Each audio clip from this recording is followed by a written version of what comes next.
Find even more drawing tips inside the pages of the Phoenix comic, along with great stories and more. Not everything we draw has to be based in reality. Sure, looking at real castles and rocks will help here, but this tutorial is more about your imagination. We're going to draw a castle that's floating on a giant rock. So when you start on your castle, make sure there's enough space at the bottom of your piece of paper to draw a rock for it to sit on. If you position the bottom of your castle about halfway up the page, you'll be fine.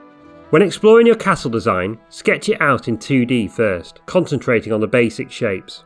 Don't worry about all the little details, just think about the overall silhouette, make it bold and interesting. If it looks good at this stage, you know you've got a great design.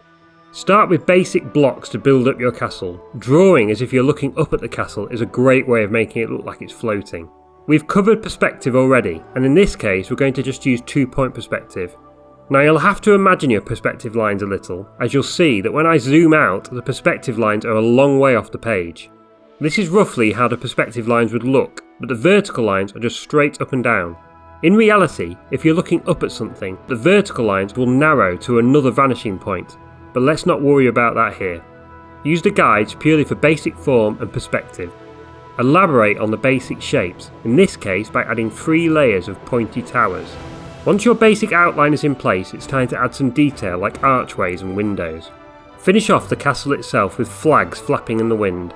Now draw a basic outline of a rock. Think of it as an upside down mountain. Add crevices using sharp angular lines.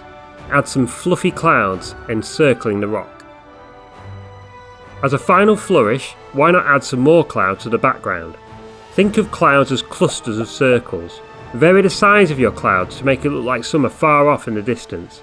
Vary their shape, make some of them long. Add little trails at the end of your clouds for movement. Draw curves inside to make them look 3D. The curves on the bottom of your clouds will be shallower than at the top. And there we have it. Your drawing of a floating castle is done. Great work.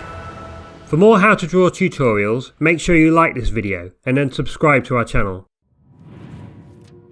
You can also find even more drawing tips inside the pages of the Phoenix comic, along with great stories and more.